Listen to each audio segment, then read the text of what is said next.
오늘 두 번째 시간은 아리우스주의와 아폴리나리스주의 둘 다 이단인데 그 사이에 또 교부들이 그리스도론을 어떻게 전개해 나갔는가를 배워보도록 하겠습니다. 먼저 예루살렘의 시릴로 성인에 대해서 보겠습니다. 이제 우리는 4세기를 이제 보고 있는 거죠. 예루살렘의 칠일로는 고전적 아리우스주의에 대한 확고한 반대자였습니다. 그는 니케아 공의회 이전 시기의 종속론을 완전히 극복하지는 못했습니다. 그는 니케아 공의회의 핵심 단어인 동일 본질을 사용하지 않았는데 이는 그가 이 용어를 성경의 생소한 단어로 여겼기 때문입니다. 그럼에도 그는 주저함 없이 그리스도의 신성과 육이 된 로고스의 신성을 고백했습니다. 그리스도에 대한 그의 견해는 이레네오가 구상한 것과 같은 구세사의 틀에 부합합니다. 그에게 있어 이러한 관점은 세례를 위한 교리 교육에서 그가 발전시킨 신앙 고백의 선상에서 나옵니다.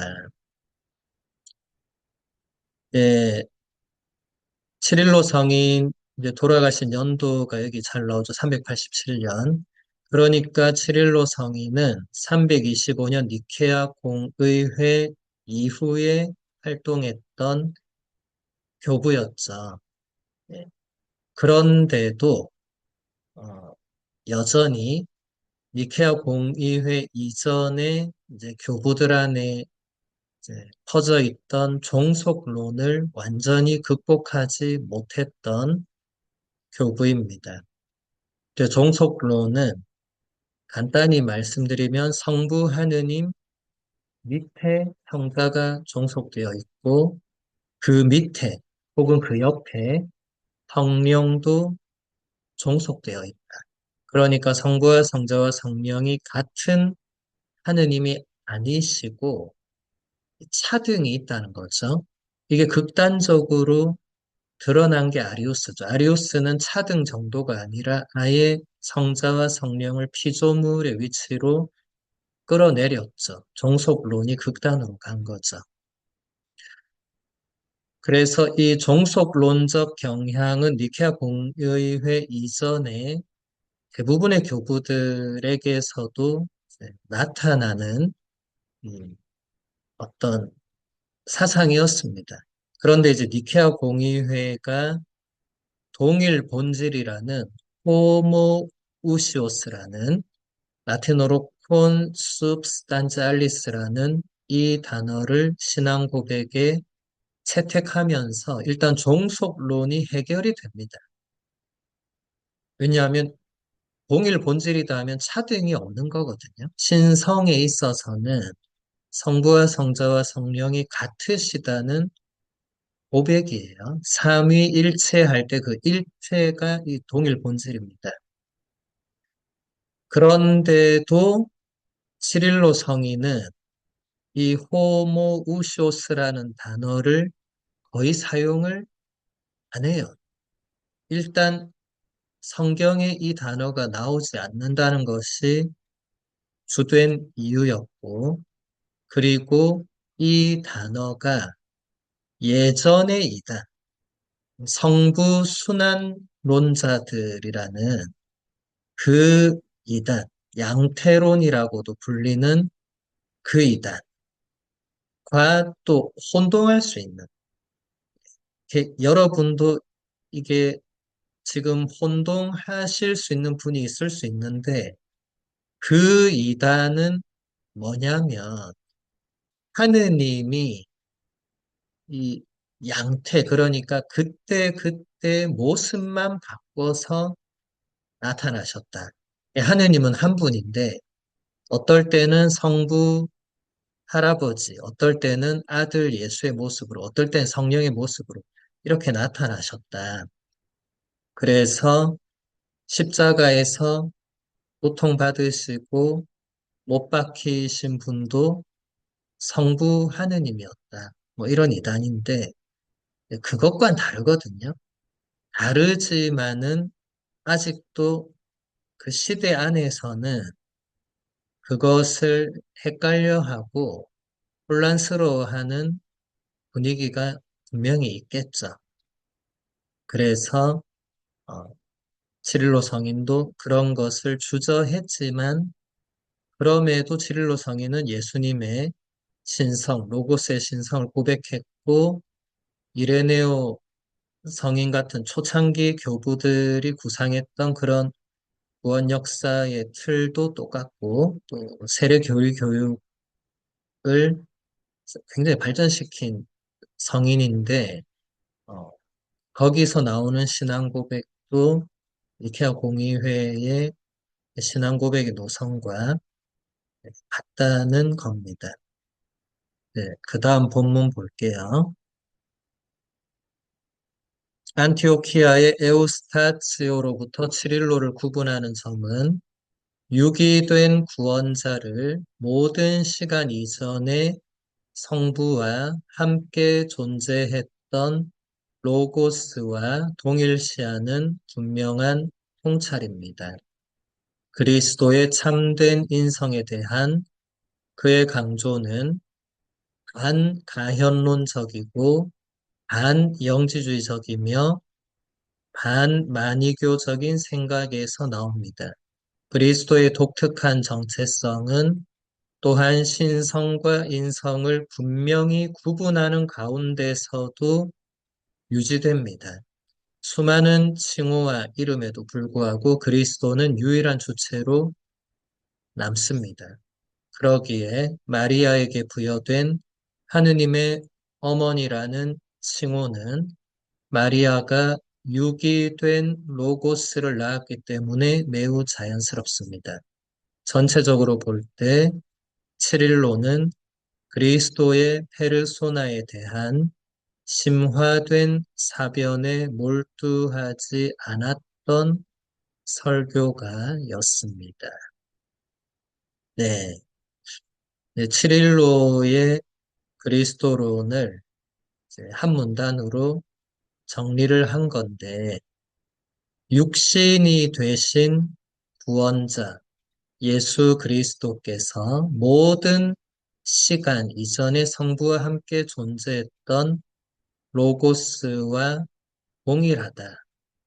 이것이 치릴로의 분명한 통찰이었고, 그럼에도 치릴로는 그리스도의 참된 인성, 이것을 또 강조를 했거든요. 그래서 여기서 세 번 나오잖아요. 여기서 반은 안티를 말해요. 안티. 반대한다는 거예요. 가현론이라는 이단에 반대하고, 영재주의라는 이단에 반대하고, 만이교라는 이단에 반대한다는 겁니다. 이 세 가지는 이미 니케아 공의회 이전에 초대교회 때부터 계속 흘러온 이단 사상들인데, 어, 이 사상들을 한마디로 정리하면 예수님이 육신을 취하셨잖아요. 그런데 이 이단들은 육신과 물질은 악한 것으로 규정을 했기 때문에 이 선악이라는 극단적 이원론으로 모든 걸 설명했기 때문에 그리스도께서 육신을 취하신 것은 그 육신은 악하니까 취하면 안 되잖아요. 그러니까 가현론, 따로 나타날 현자. 예수님은 진짜 육신을 취하지 않으셨다. 이런 주장을 하는 거죠. 근데 예수님이 진짜 육신을 취하지 않으셨으면 그분의 순환과 십자가 죽음도 가짜가 되죠. 그러면 예수님은 우리의 구원자, 구세주가 될 수 없죠. 그러니까 예수님의 인성을 수호하지 못하면 예수님은 하느님과 인간의 참된 중개자, 인간을 구원하는 참된 구세주가 되실 수 없죠. 그래서 교구들은 예수님의 신성도 지켜야 했지만 인성도 지켜야 하면서도 여기 나오듯이 그리스도의 그 독특한 정체성, 신성과 인성이 구분되지만 그럼에도 또 하느님이시고 삼위일체의 두 번째 위격, 성자이시라는 것도 유지해야 되는, 이게 보통 문제가 아니겠죠. 얼마나 많은 이단이 있었겠습니까? 그래서 여기서 이 성모님에게 부여된 호칭, 하느님의 어머니, 그리스어로 테오토코스, 테오스 하면 하느님, 토코스는 낳으신 분이죠. 그러니까 하느님을 낳으신 분이라는 호칭은 성모님이 육신이 된 로고스를 낳으셨기 때문에 매우 자연스럽고, 그래서 이미 3세기에 나오는 기도, 우리가 이 강의 끝날 때 바치는 성모님께 보호를 청하는 기도에 이미 하느님의 어머니라는 호칭, 나중에 우리가 바칠 건데, 천주의 성모님 당신의 보호에 저희를 맡기오. 예, 이게 바로 테오토코스라는 이 호칭이 그대로 들어간 거거든요. 그래서 이것도 정통 교부들에게는 매우 중요한 호칭이었고, 정통신앙 안에서 성모님은 계속 이 호칭으로 아주 오래전부터 계속 불려왔습니다. 그래서 전체적으로 보면 칠일로 성인은 그리스도의 페르소나에 대한 심화된 사변에 몰두하지 않은 설교가였다. 이 말은 그리스도의 페르소나에 대한 심화된 사변에 몰두한 사람들이 있었다는 거죠. 그 대표적인 인물이 이제 우리가 나중에 보게 될 아폴리나리스라는 이제 이단인데, 일단 아폴리나리스로 가기 전에 니케아 공의회에서 가장 중요한 역할을 했고 아리우스에 대한 가장 대표적인 반대자였던 아타나시오 성인을 먼저 우리가 보아야 할 것입니다. 그러면 이제 아타나시오 성인으로 넘어가 보도록 하겠습니다. 292년에 태어나서 373년에 돌아가셨으니까 딱 니케아 공의회부터 그 이후에도 계속 이제 아리우스의 추종자들과 평생을 싸우면서 그리스도의 신성을 지켜낸 위대한 성인이시죠. 본문 보겠습니다. 아타나시오에게 있어서 그리스도의 영혼은 신학적, 구원론적 중요성을 지니지 않습니다. 아타나시오에게는 로고스 안에서 세계가 창조되었습니다. 즉, 로고스는 세계의 원형이며 지지대이고 질서이자 생명입니다. 그의 섭리에 의해서 육체가 성장하고 이성적 영혼이 움직여지며 사유와 생명을 가지게 된 것처럼 신적 로고스는 단 한 번의 단순한 눈짓으로 각자에게 고유한 작용력을 부여하면서 가시적 우주와 비가시적 능력들을 자신의 힘으로 움직이고 유지합니다. 네, 각주 3번 보면 아타나시오는 로고스를 구원을 위하여 결정적 활동인 예수님의 순환과 죽음에서 실제적이며 인격적인 행위자로 여깁니다. 알렉산드리아 학파의 신학에서 이것은 확고한 것으로 받아들여집니다.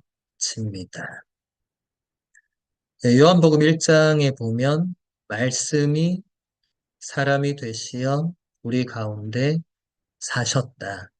예, 말씀으로 번역한 그리스어가 이제 로고스거든요. 그래서 이 로고스가 아타나시오와 아타나시오가 속해 있던 알렉산드리아의 그 학파, 그 알렉산드리아 학파의 영향을 받은 모든 교부들에게는 이 로고스가 가장 이제 결정적인 이제 주체이고 원리가 되고 이 로고스가 바로 이제 예수 그리스도이신데 로고스가 육신을 취하셔서 인간이 되신 거죠. 그래서 이 아직까지 나타나실뿐만 아니라 이 시기에는 그리스도의 인간 영혼에 대한 어떤 연구나 분석이나 접근은 거의 없었고 여전히 로고스가 이 인간 예수에게도 중요한 그런 이 원리, 이제 작용의 근원이 된다는 것입니다. 그 다음 본문 볼게요. 아타나시오는 세계를 육신과 몸으로 보는 스토아 철학의 관념을 이어받았으며 스토아 학파와는 다르게 인격적으로 이해되는 로고스에게 영혼과 같은 자리를 부여합니다. 그러나 인간적이고 이성적인 영혼은 지상적이고 육신적인 피족의 내부에서 가장 완벽한 모상입니다. 영혼은 육신에게 로고스가 우주에서 지닌 과제를 이행합니다. 영혼은 소우주인 육신 안에 있는 로고스이며 그렇기 때문에 또한 로고스에게 그리고 성부에게 가는 길이 됩니다. 네, 스토아 철학, 플라톤 철학, 아리스토텔레스 철학, 이런 고대 그리스 철학이 여러분들에게는 뭐 매우 낯설고, 뭐 대학교 때나 그 이후에 아예 뭐 전공을 안 하신 분이나 한 번도 접하지 않으신 분들도 많으실 건데, 우리에게는 그게 조금 중요합니다. 왜 그러냐면, 대부분의 교부들은 그 고대 그리스 로마 철학의 영향을 받거든요. 그리고 단순히 받는 게 아니라 그 시대를 움직이고 지배하고 이끌었던 정신과 사상이 그 그리스 로마 철학이니까 뭐 신화도 마찬가지고 그것을 사용하지 않을 수가 없었습니다. 제가 지난 시간에도 설명했지만 그것이 교회가 가톨릭 교회가 이단이 되는 시점이었다. 이런 말도 안 되는 주장을 하는 사람들이 뭐 있을 수 있는데 대단히 무지한 거죠. 이런 시대 상황과 교부들을 전혀 모르는 무지에서 나온 비판인데 시대를 움직이는 사상들을 그것을 무시하고 그냥 예수님은 주님이니까 하느님이니까 믿어라 인간이고 뭐 이게 그렇게 해서는 이 전혀 선교, 복음 전파 이런 게 안 되죠. 여러분 바오로 서간만 봐도 그 시대의 철학과 사상과 언어가 거기 다 사용이 되고 있는데 바오로 서간이 성경에 들어가잖아요. 그러면 그 논리로 하면 바오로 서간도 성경에서 다 빼야 되고 그러니까 말이 안 되는 거죠. 그래서 여러분들이 이제 이런 내용들이 대단히 생소하고 어렵고 이런 걸 꼭 배워야 되나 이런 생각이 들 수 있겠지만 이렇게 해서 그리스도론이라는 이제 예수님이 어떤 분이신가에 대한 몇백 년에 걸친 이 긴 이 논쟁의 역사를 우리가 보는 이유는 이런 역사를 우리가 무시해서는 안 되고요. 이런 역사를 통해서 지금 우리가 믿고 있는 예수 그리스도라는 분과 그 교리가 확립이 된 겁니다. 그래서 이 내용들이 좀 어렵더라도, 그리고 지금 제가 단번에 다 설명하기도 어렵지만, 여러분들이 나중에 집에서 또 복습을 하고, 또 이해가 안 되는 부분은 다시 또 읽어보고, 그래도 이해가 안 되면 또 다른 책들도 참고해보고, 그러니까 스토아 철학을 여러분이 뭐 배울 필요까지는 없지만은 적어도 이 그리스 로마의 그 많은 철학과 사상들이 그부들을 통해서 이 그리스도교 교리를 설명하는데 도구로 사용이 되었다. 왜냐하면 로고스라는 단어는 요한복음만 사용한 게 아니거든요. 그리스 로마 철학자, 유대인 철학자들도 로고스를 이미 사용합니다. 그러니까 교부들도 사용을 안 할 수가 없고, 그리고 그 로고스가 무엇이고 누군지 설명을 해야 되죠. 로고스와 예수 그리스도를 별도로 설명을 할 수가 없죠, 우리는. 고대 철학자들은 예수님 탄생 이전에 활동을 했으니까 로고스와 예수님을 전혀 연결시킬 수 없었지만은 교부들은 예수님 탄생 이후부터 태어나고 활동했으니까 이제 로고스와 예수님을 연결시키는 또 작업을 할 수밖에 없었죠. 그 다음 본문 보겠습니다. 전체적으로 아타나시오는 그리스도 안에서 특정한 내적 사건이 지닌 영혼과 인간적인 특성을 약화시킴으로써 이미 시초부터 로고스의 책임을 면제시키려는 노력을 보여주었습니다. 그래서 그리스도의 근심은 단지 그렇게 드러난 것이지 진정한 근심은 아니라는 것입니다. 모르는 것은 정말로 알지 못하는 것이 아니라 단지 인간 본성에 속하는 것일 뿐이라고 말합니다. 하지만 이러한 그리스도의 모름에 대한 아타나시오의 설명 전체로부터 그가 그리스도 안에서 인간적인 인식과 인간의 제한된 삶의 관념을 생각하지 않았다는 사실이 도출됩니다. 네, 아타나시오는 아리우스의 주장을 반박하면서 또 자신의 사상을 전개해 나갔거든요. 이제 그러다 보니까 그런 한계가 이제 드러날 수밖에 없었고, 여러분 그 시대에는 이렇게 정해진 교리가 없었다는 것을 항상 염두에 둬야 됩니다. 그러니까 교부들은 오늘날 우리말로 하면 정말 맨땅에 헤딩만 했거든요. 아무것도 없는데 이단이 먼저 막 뭐라고 주장을 하니까 그게 아니라고 반박을 해야 되는데 반박할 근거는 일단 성경뿐이잖아요. 그런데 이단이 성경을 들고 옵니다.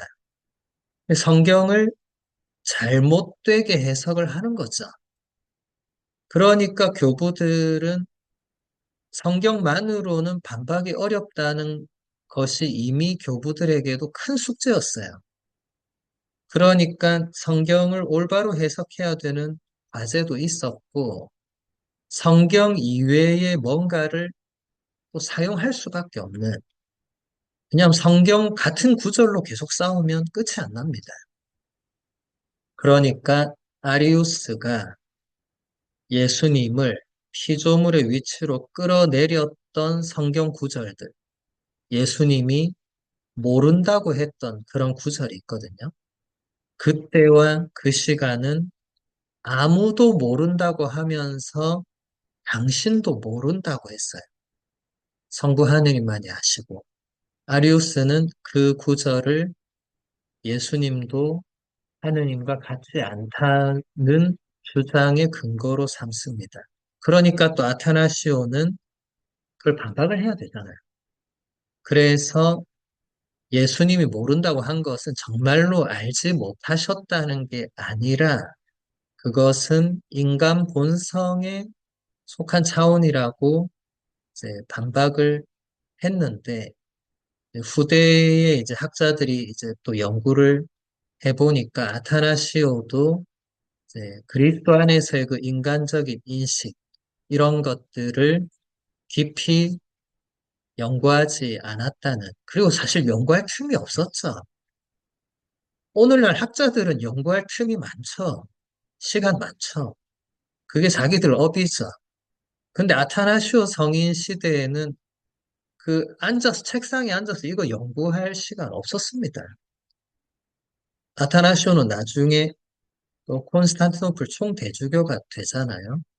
지금으로 치면 우리나라의 서울 대교구장이 되는데 여러분 서울 대교구장님이 이거 하루 종일 책 이거 연구하고 이 됩니까? 이게 안 됩니다. 신문이나 뉴스에 보면 교구장 주교님은 항상 행사부터 해서 막 다 가야 되잖아요. 비슷하게 생각하시면 되죠. 그러니까 이런 한계가 있는 것은 어떻게 보면 당연한 일이라고 할 수 있겠죠. 그 다음 본문 보겠습니다. 예수님은 이렇게 말했습니다. 나는 나의 영혼을 내놓을 권한도 있고 그것을 다시 얻을 권한도 있다. 아타나시오는 이렇게 해설했습니다. 혼란을 겪는 것은 육에 고유한 것이었고 영혼을 내놓았다가 원할 때 다시 찾을 수 있는 권한을 갖는 것. 이는 더 이상 인간이 아니라 로고스의 권능에 고유한 것입니다. 말하자면 인간은 자신의 권한에 의해 죽는 것이 아니라 자연의 필연성에 따라 비자발적으로 죽습니다. 그러나 주님은 본래 불사의 존재이시면서도 죽을 육신을 가지셨기에 하느님으로서 육신에서 분리되고 원할 때 다시 이를 취할 수 있는 권한을 가지셨습니다. 네, 각조 4번을 보면 아타나시오는 대체로 영혼의 분리와 하강에 대해서 생각하지 않습니다. 그리스도의 영혼은 그리스도의 죽음과 하강의 해석에서 실질적인 요소가 아닙니다. 로고스 사륵스라는 순수한 도식만으로도 그에 관한 해석을 충분히 할 수 있습니다. 네, 로고스는 아까 제가 설명한 그 그리스어 단어고 사륵스는 이제 그리스어 단어로 살이라는 의미를 가지고 있는 우리가 요한복음 1장에 보면 말씀이 사람이 되시어 우리 가운데 사셨다고 되어 있잖아요. 그죠? 그런데 그리스어 원문을 보면 로고스가 사륵스가 되었다고 되어 있거든요. 그러니까 사실은 정확하게 번역을 하면 말씀이 살이 되셨다. 이렇게 해야 돼요. 살. 우리 이 연약한 살 있죠, 요거. 예. 근데 이렇게 번역을 하면 또 오해의 소지가 많이 일어날 수 있겠죠. 그래서 번역은 약간 의역을 해서 말씀이 사람이 되셨다. 살은 결국 사람을 의미한다고 할 수 있죠. 그런데 여기서 이제 로고스 사륵스라는 이 도식, 그러니까 요한복음 1장 그 14절을 대표하는 이 도식이 아타나쇼뿐만 아니라 앞으로 계속 이 알렉산드리아 학파에게는 그냥 로고스 사륵스 이렇게 되기 때문에 제가 그냥 이 단어를 번역하지 않고 그리스어를 소리 나는 대로 그대로 로고스 사륵스로 쓴 거고 앞으로도 이 표현은 계속 반복해서 나오게 될 것입니다. 그래서 이 아타나시오의 해설에서는 계속해서 이제 로고스가 중심에서 계속 이 주체적 원리가 된다는 거예요. 그리스도의 인간 영혼은 여기서 주체적인 역할을 하지 않는다는 것입니다. 그 다음 또 본문을 보겠습니다. 아타나시오는 이렇게 말합니다. 로고스 자신이 말씀이 되셨고 하느님의 모습 속에 계시면서도 그분은 종의 모습을 취하셨으며 우리를 위하여 육에 따라서 마리아로부터 인간으로 나셨습니다. 그분 안에서 전체 인류가 죄로부터 완전히 해방되었고 죽은 이들의 부활 이후에 인류는 하늘나라로 이끌어지게 됩니다. 예, 여기서도 보면 이제 로고스가 말씀이 되셨고 하느님의 모습에 계시면서도 어쨌든 여기서 이제 로고스가 계속 중심에 있다는 것을 잘 볼 수 있죠. 그 다음 본문 보겠습니다. 아타나시오에 따르면 아브라함 이전에 계셨던 하느님의 아들과 아브라함 이후에 계셨던 분이 다른 분이 아닙니다. 라자로를 일으킨 분과 그를 어디에 묻었느냐고 물으신 분이 다른 분이 아니시며 한 분이며 같은 분이 인간으로서 말씀하셨고 하느님으로서 라자로를 일으키셨습니다.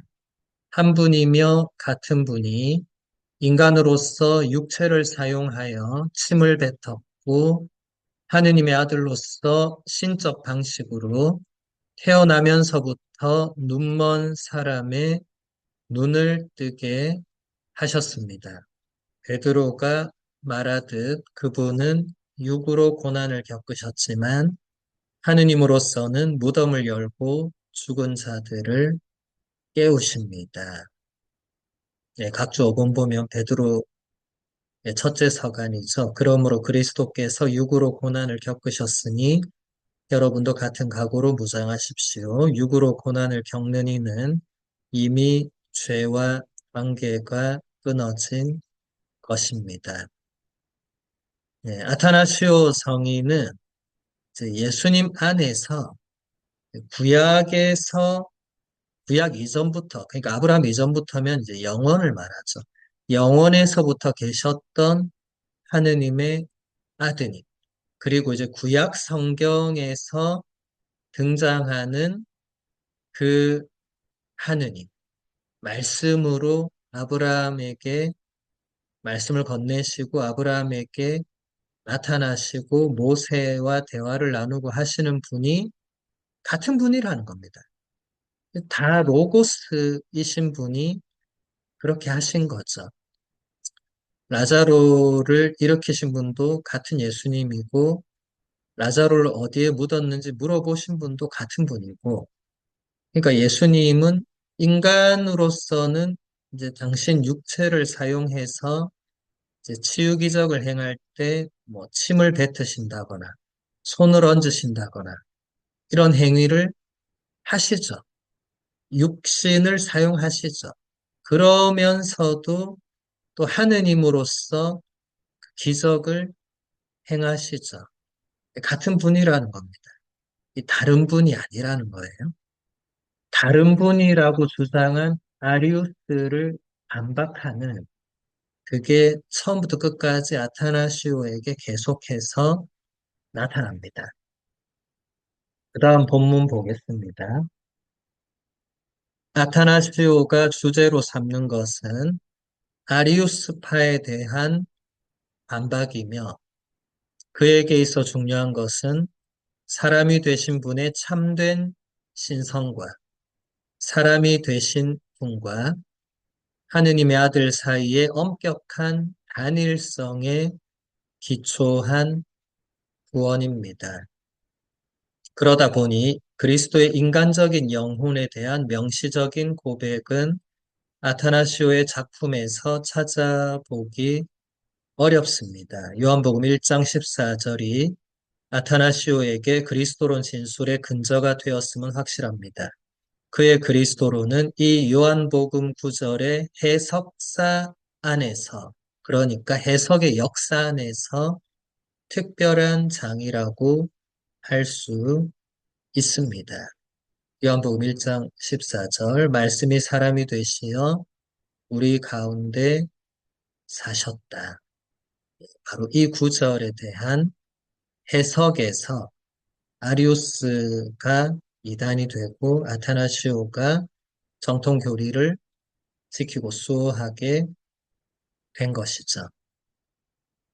아타나시오의 사상의 핵심 주제는 일단 아리우스에 대한 반박이고 그 내용은 여기 나오듯이 사람이 되신 분의 참된 신성. 아리우스가 사람이 되신 분에게 참된 신성을 부여하지 않았죠. 그래서 아타나시오는 사람이 되신 분의 참된 신성을 수호하려고 했고, 그 다음에 또 중요한 것은 사람이 되신 분과 하느님의 아드님의 단일성, 일치. 이것도 아타나시오에게는 너무나 중요한 것이었습니다. 예수님은 유일한 분이거든요.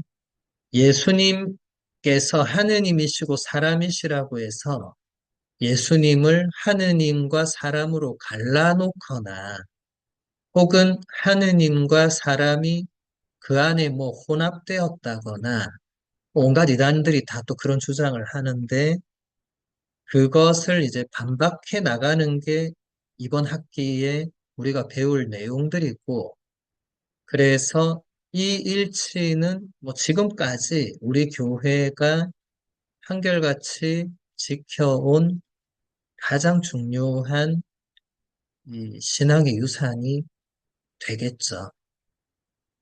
그런데 아타나시오도 이제 시대적인 한계가 있다는 것이 그리스도의 인간 영혼에 대한 이 고백이나 묵상이나 그런 부분은 적어도 아타나시오의 작품에서는 찾기가 어렵다는 것입니다. 작품에 나오지 않고 아타나시오 성인이 말했을 가능성은 있겠지만은 적어도 우리에게 남아있는 그분의 작품 안에서는 그 부분까지는 아타나시오가 다루지 않았다는 거죠. 네, 그런 한계가 있다는 것입니다. 이제 그 다음 라우디케이아의 아폴리나리스와 그를 추종한 아폴리나리스주의를 보겠습니다. 아폴리나리스라는 인물의 근본 관심사는 사모사타의 바오로가 주장한 분리 그리스도론을 저지하는 것이었습니다. 한낱 인간이 단지 외형적이며 잠정적으로 은총을 얻은 상태라는 개념은 아폴리나리스의 평생에 걸친 투쟁의 대상이었습니다. 사모사타주의와 바오로를 따르는 양자설파의 그리스도상은 아폴리나리스에게 있어서 너무 엉성하게 짜맞추어져 있었습니다. 이는 언제라도 와해될 수 있는데 왜냐하면 분열이 이미 그 기초에 자리하고 있기 때문입니다. 네, 지난 학기 수강하신 분들은 이름이 기억나실 거예요. 사모사타의 바오로. 신약 성경의 그 편지의 저자 바오로가 아니고요. 사모사타라는 지역의 출신의 인물이 이름이 바오로입니다. 이 바오로가 주장한 그리스도로는 여기 잘 나오는 대로 예수님은 그냥 인간이었는데 세례를 받으면서 하느님께 아들로 입양되고 그래서 특별한 은총을 받고 그렇게 해서 그 뒤로 점점 올라가서 이제 하느님의 그 아들, 성자 위치로 간 이단이죠. 이 아폴리나리스는 이제 이 이단과 또 투쟁을 했던 인물인데 이 시대는 제가 계속 말씀드렸지만 정해져 있는 공식적인 교리가 없다 보니 아폴리나리스는 이 이단과 싸우면서 이제 본인도 너무 반대로 간 거죠. 이런 안타까운 케이스들이 간혹 등장하면 어쩔 수 없죠. 시대적 한계입니다. 아폴리나리스는 적어도 이런 양자설, 입양설, 사모사타, 바오로 추종하는 이런 이단들이 교회 안에 있어서는 안 된다고 생각을 한 거예요. 그래서 이들을 반박하는 그리스도론을 본인이 연구하고 묵상을 한 거죠. 그 다음 본문 보겠습니다. 그러기에 아폴리나리스는 그리스도 안에서 하느님과 인간을 분열될 수 없이 존재론적으로 서로 결합시키고 묶는 것을 원했습니다. 분리에 대한 두려움과 인간이 된 로고스 안의 단일성을 가능한 밀접하고 깊이 이해하려는 노력이야말로 여러 세부적인 내용들을 떠나서 아폴리나리스의 관념의 두 구성 요소였습니다. 대단한 언어적 재능과 철학적 예리함으로 아폴리나리스는 자신의 과업에 접근했습니다. 예, 여러분 지금 이 배경을 잘 보셔야 돼요. 아폴리나리스가 앞으로 어떤 주장을 할지 보기 전에 아폴리나리스의 그 출발점이 무엇이냐? 그리스도 안에서 하느님과 인간이 분열되는 것을 막고자 했고, 그리스도 안에서 하느님과 인간이 그 안에 완전히 존재적으로 일치되어 있다는 그것을 최대한 그 시대의 관념과 철학과 언어로 설명해야 되겠다. 나름 굉장히 특별한 사명감으로, 그리고 이분이 보통 분은 아니었거든요. 매우 천재적인 재능과 이 감각이 있던 사람이에요. 그것을 이제 어, 본격적으로 펼치는 것입니다. 그래서 그 다음 본문 볼게요.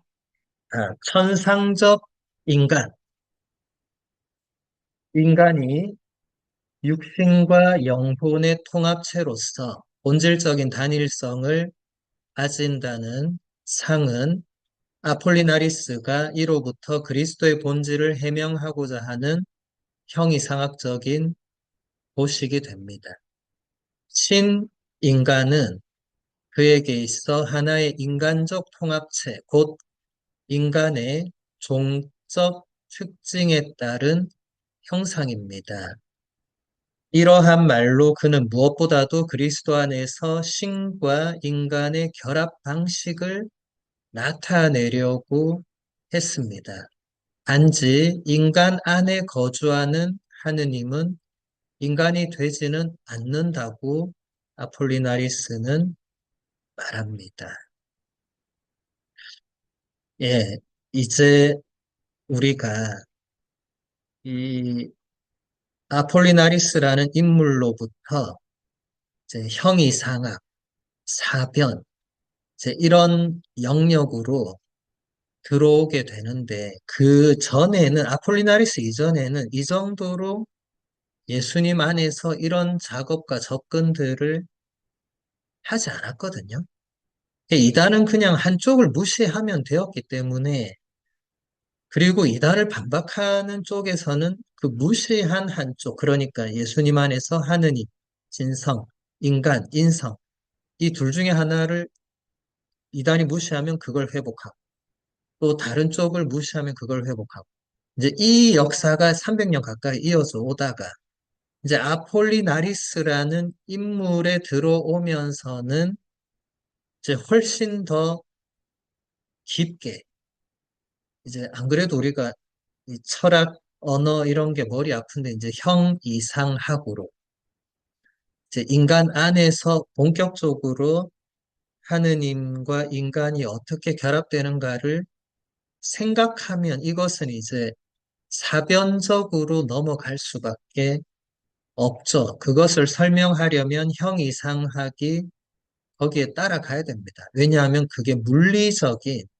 물질적인 원리로는 설명이 불가능해요. 그래서 그렇게 되죠. 그래서 단적으로 아폴리나리스가 말한 대로 인간 안에 거주하는 하느님은 인간이 될 수 없죠. 설명을 해야 된다는 겁니다. 사람들에게 설명을 해야 되고 또 그래야 사모사타의 바오로나 입양설, 양자설 같은 이단이 더 이상 유지될 수 없다는 그런 생각을 한 것이죠. 그 다음 본문 보겠습니다.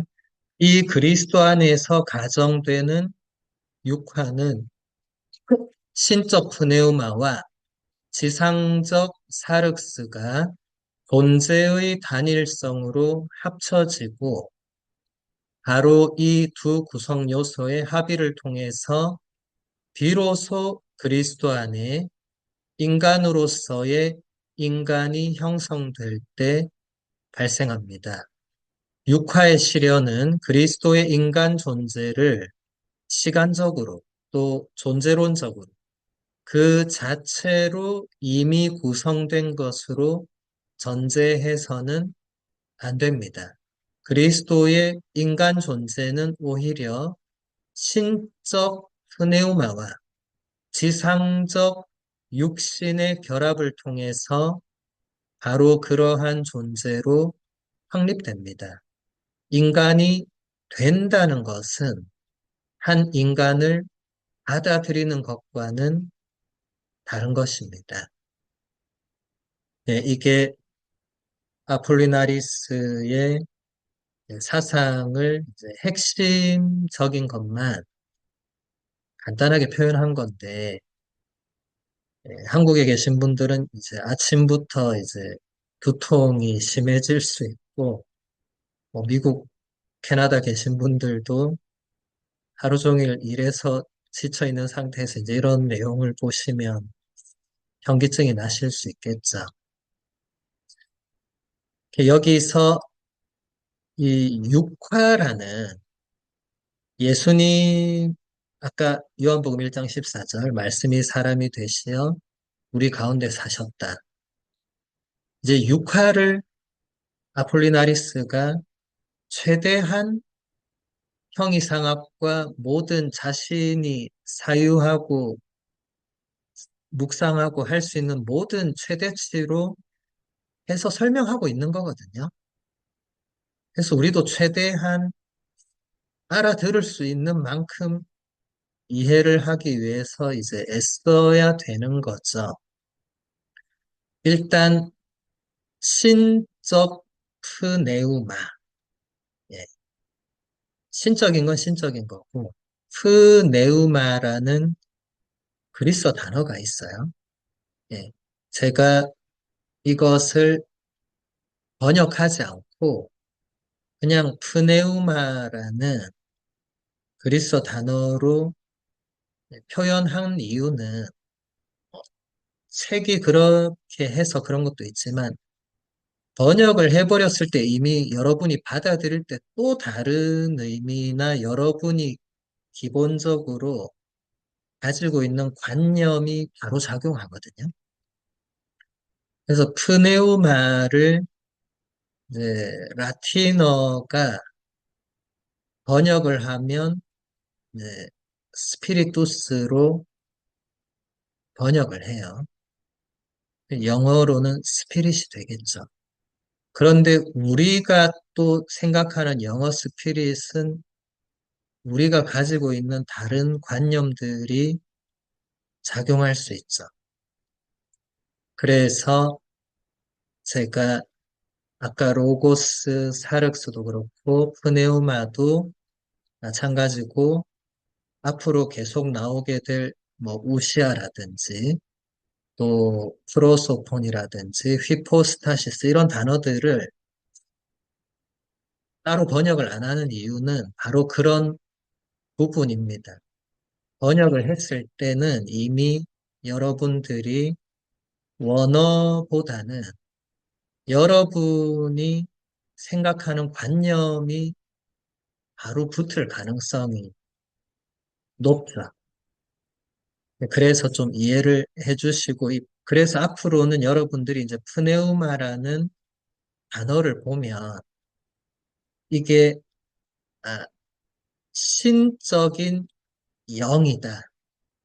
그러니까 또 성령으로 곧바로 번역할 수 있겠지만, 그러면 또 여러분이 생각하는 성령이 있을 거 아니에요? 그런 식으로 접근을 해서는 안 된다는 것입니다. 최대한 그 교부 혹은 그 인물이 그 단어를 가지고 무엇을 설명하려고 했는가를 봐야 되거든요. 이게 그리스도론, 삼위일체론에서 가장 어려운 작업입니다. 전공자인 저도 어려워요. 왜냐하면 저도 그 시대를 살았던 인물이 아니기 때문에 저도 그리스어, 라틴어를 그 시대 사람들처럼 사용하는 그 정도는 아니니까 저도 어렵지만은 그래서 이렇게 볼 수밖에 없다는 것을 염두에 두신 상태로 다시 볼게요. 자, 육화. 육화는 시공간 안에서 발생했거든요. 그렇죠. 우리가 12월 25일에 전례적으로 주님 성탄 대축일을 지내잖아요. 그래서 적어도 2000년 전에 뭐 정확한 날짜는 12월 25일은 아니겠지만은 적어도 2000년 전에 어느 시공간에 육화가 발생했잖아요. 그런데 육화는 발생했지만 그 이전부터 존재하셨던 분이 육신을 취하신 사건이죠. 우리는 사실 그 이전에 대해서 별로 생각을 안 하고 살아왔고, 우리 교리는 그냥 하느님의 아드님이 성모님을 통해서 동정으로 잉태하고 탄생하시고, 사도신경도 탄생 이후부터 다루기 때문에 그 육화 이전에 대해서 사실 우리는 깊게 생각을 못했고, 못하고 살고 있는데, 아리우스라는 인물이 육화 이전에 예수님을 말하면서 그것도 정통 교리가 아닌 이제 이단적인 설명을 하면서 이제 그 이후의 모든 인물들은 그 육화를 설명할 때 그 이전에 어떻게 되었는가를 이제 말할 수밖에 없는 거죠. 그런데 아폴리나리스는 여기서도 특히 더 이 형이상학적으로 사변적으로 깊게 들어간 인물입니다. 그래서 이런 어려운 문단이 나오거든요. 다시 볼게요. 신적 프네우마와 지상의 사륵스가 네, 한 존재로 그 안에서 합쳐진 게 육화가 됩니다. 그리고 또 이 두 구성 요소가 하나가 될 때 그리스도 안에서 이제 인간이 형성이 된 거죠. 인간은 영혼과 육신으로 구성이 되잖아요. 그죠? 그러니까 이때 이 육신은 우리와 같은 육신, 영혼은 여기서 이제 신적 흔의 우마가 그 자리를 차지를 하는 거죠. 그리고 그 다음 육화의 실현은 그리스도의 인간 존재를 시간적, 존재론적으로 이미 구성된 것으로 전제해서는 안 되죠. 이건 너무 당연하죠. 왜냐하면 역사의 한 순간에 이루어졌는데, 그럼 그 이전 역사도 있잖아요. 구약의 역사를 우리는 알잖아요. 그리고 구약이 아니더라도 예수님 탄생 이전에 세계 역사도 우리는 알고 있잖아요. 그러면은 육화 이전에 이미 그것이 구성되어 있었다. 그건 말이 안 맞죠, 그렇죠? 이제 이런 거 다 생각하면 너무 머리 아프죠. 그런데 이런 걸 생각을 안 할 수가 없는 게 이제 아리우스라는 이단부터 그 뒤에 모든 이단들은 이제 이런 머리 아픈 것들을 가지고 이단적인 주장을 펼치기 때문에 이런 설명들이 나올 수밖에 없고 아폴리나리스도 그런 부분을 중점적으로 말하고 있습니다. 그래서 그리스도의 인간 존재는 신적 프네우마와 지상의 육신, 사륵스의 결합을 통해서 바로 이 예수 그리스도라는 유일무이한 존재가 확립이 된 거죠. 이게 육화 혹은 강생 혹은 성탄의 의미가 된 겁니다. 그러니까 인간이 된 것은 인간을 받아들이는 것과 다르다.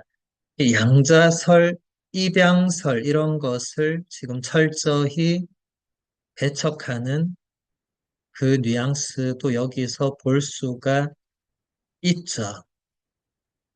자, 그 다음 본문을 보겠습니다. 아폴리나리스는 진정한 인간 존재 확립을 위해서는 인간적인 영혼, 즉 하나의 육신을 위해 본래부터 창조된 한 정신적 존재가 아니라 육신과 완전한 단일성으로 결합하는 어떤 영이 반드시 필요하다고 생각했습니다. 이러한 이해로부터 그리스도의 육화는 로고스가 인간의 육의 본성과 본질적 단일성을 가지고 결합하고 이런 결합을 통해 인간 존재, 즉 하나의 정신, 육신 존재를 구성하는 것입니다. 누구도 이것을 아폴리나리스만큼 분명하고 명료하게 표현하지 않았습니다. 마찬가지로 그리스도를 머리로 하여 하나가 되는 것에서 강조되듯이 그리스도는 매우 고유한 방식으로 인간이라는 사실이 분명합니다. 네. 아폴리나리스라는 이 인물에 대해서 여러분이 아마 오늘 태어나서 처음 들어보셨을 것이고, 이 내용 자체도 아마 처음 듣다 보니까 지금은 거의 이해가 안 되실 건데, 지금 이해하는 분은 천재적인 분이라고 생각될 수 있어요. 예. 저도 사실 100% 이해는 못 하거든요. 왜냐하면 그 시대 상황을 언제나 염두에 두고 우리는 생각할 수밖에 없는 2차적 이해의 수준으로 우리는 머무를 수밖에 없기 때문에 그런 게 가장 크고요. 그 다음에 여기에 잘 정리된 것처럼 아폴리나리스는 이제 육화를 설명하려고 할 때 이게 그냥 인간을 형성하는 이 영혼과 육신의 일치와는 이제 다른 이제 그리스도라는 인물은 이제 이 영혼의 자리에 로고스라는 왜냐하면 요한복음 1장에 분명히 나오잖아요. 로고스가 사륵스가 되었다는 이 성경 구절을 아폴리나리스도 해석을 하는 거죠. 거기서 이제 로고스가 이제 인간의 육신의 본성에 결합해서 하나가 하나의 존재를 구성한다. 이제 이것을 설명한 겁니다.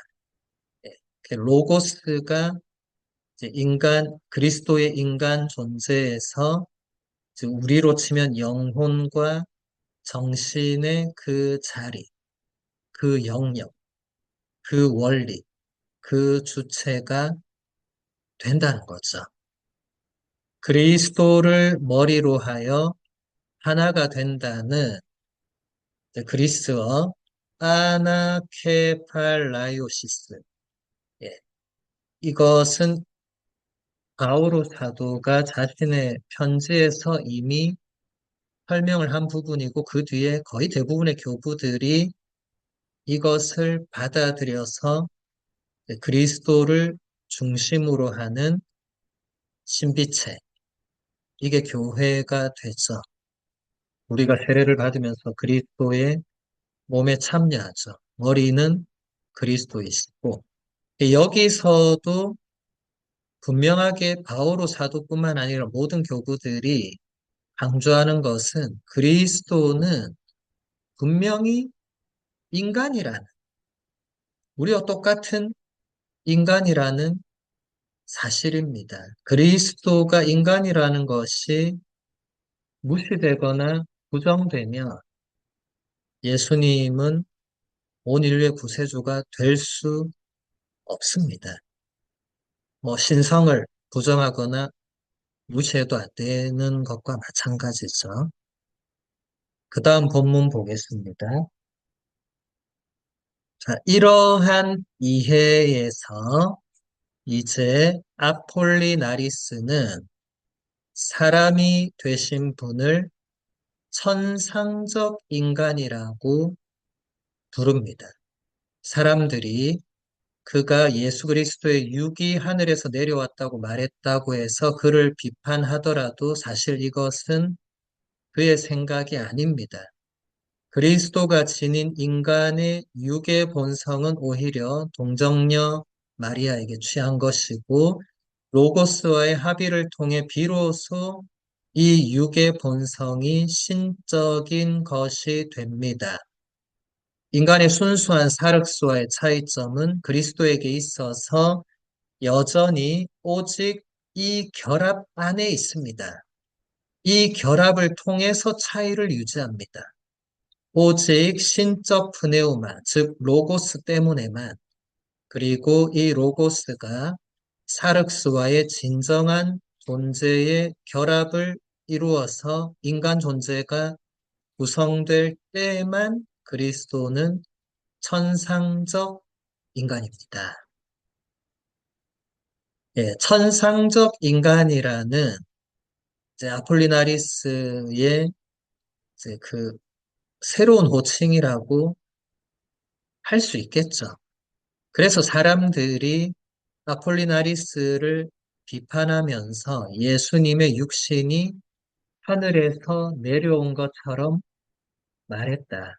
그런데 이것은 사실 아폴리나리스의 본래 주장이 아니라는 거예요. 여기서도 비판의 한계와 비판의 조심성, 제가 강의할 때 항상 얘기하잖아요. 누가 이런 비판하는데 대단히 무지하다. 잘 모르면서 비판하는 경우가 옛날부터 지금까지 너무 많아요. 인간 세상에는. 너무너무 많아요. 그래서 여러분도 뭐 이것은 강의와는 관련이 없는 얘기지만 프란치스코 교황님이 늘 뭐라고 하셨습니까? 뒷담화만 하지 않아도 성인이 된다. 험담만 하지 않아도 다른 사람을 함부로 비판하거나 비난하거나 판단하지 않아도 우리는 성인 성녀가 된다. 왜 그렇습니까? 우리가 잘 모르는 부분이 있다는 거예요. 그 사람 혹은 그 사건에 대해서 우리가 아는 게 다가 아니라는 거예요. 우리가 그 사람을 늘 보더라도 우리가 보는 게 다가 아니라는 겁니다. 그래서 비판을 하지 않아야 됩니다. 다른 종교나 다른 것도 마찬가지. 제가 다른 종교에 대해서 절대 비판하지 않습니다. 왜냐하면 제가 잘 몰라요.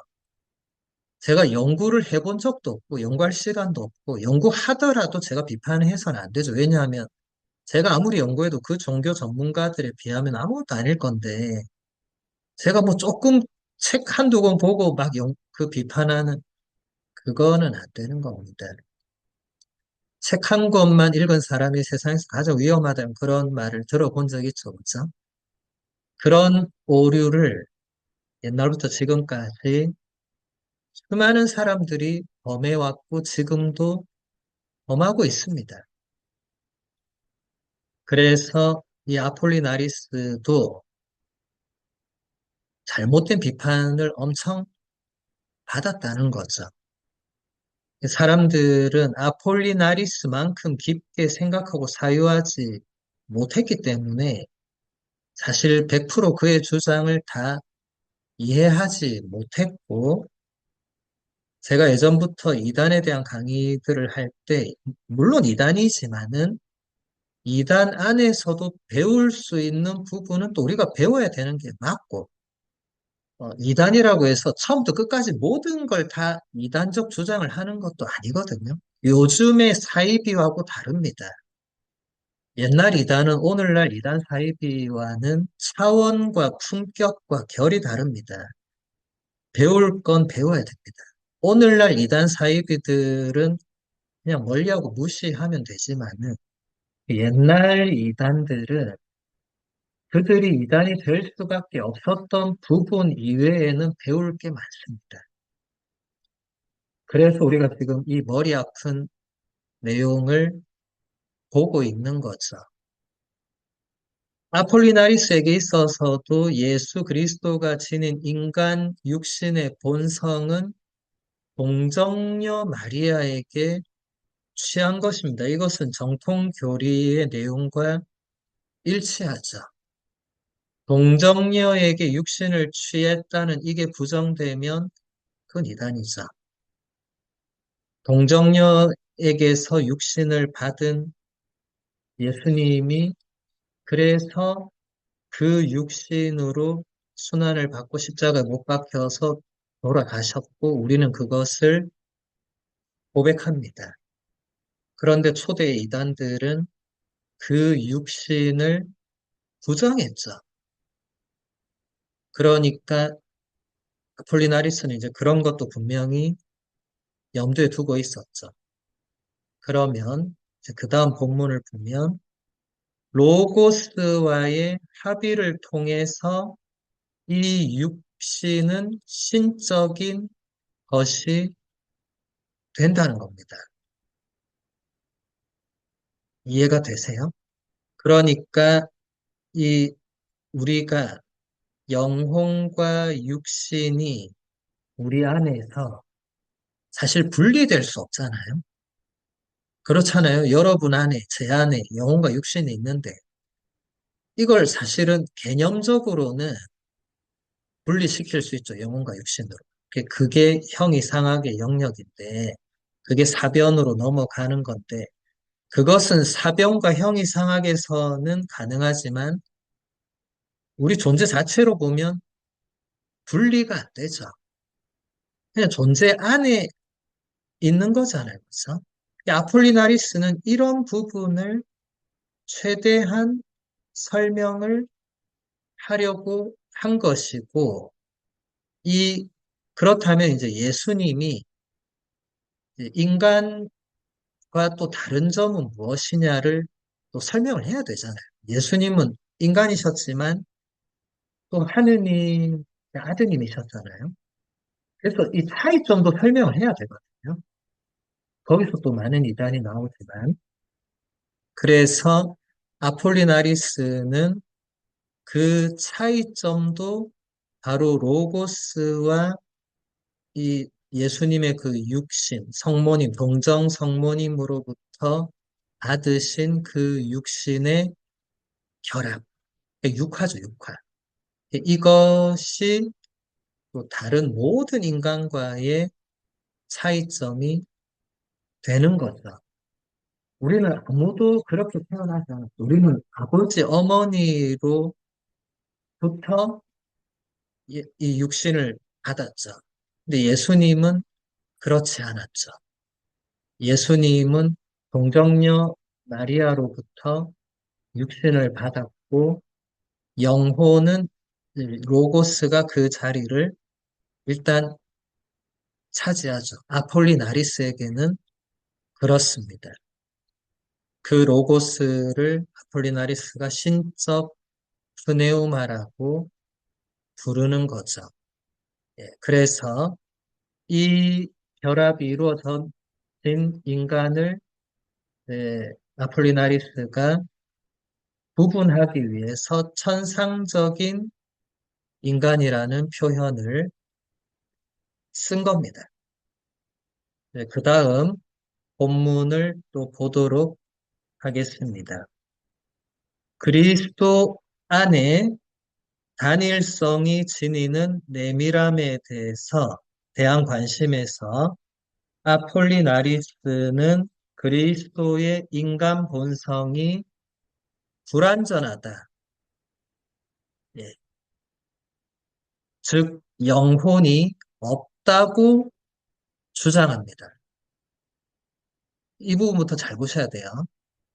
인간의 본질을 이루는 부분들은 하나의 전체를 이루고 이 전체는 육이라는 이름으로도 또 영이라는 이름으로도 불릴 수 있습니다. 두 부분 중에 어떤 것도 여기서 자신의 고유한 본질을 상실하지 않습니다. 그래서 하느님, 인간, 예수 그리스도죠. 하느님이시며 인간이신 분은 본질을 이루는 부분들이 결합된 하나의 전체입니다. 이러한 부분 존재라는 개념은 아폴리나리스에 의해서 전혀 용납될 수 없는 정도로까지 증대되며 중간 존재, 하나의 대칭적으로 구성된 혼합체라는 설득력 없는 상이 생겨납니다. 예, 이 문단이 아폴리나리스가 잘 가다가 이단으로 넘어가는 이제 딱 그 지점이거든요.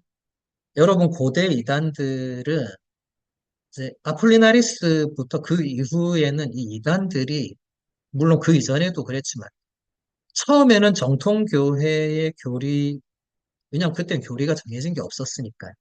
지금 우리가 알고 있는 정통교회 교리의 노선에서 어긋나지 않고 일단 잘 가요.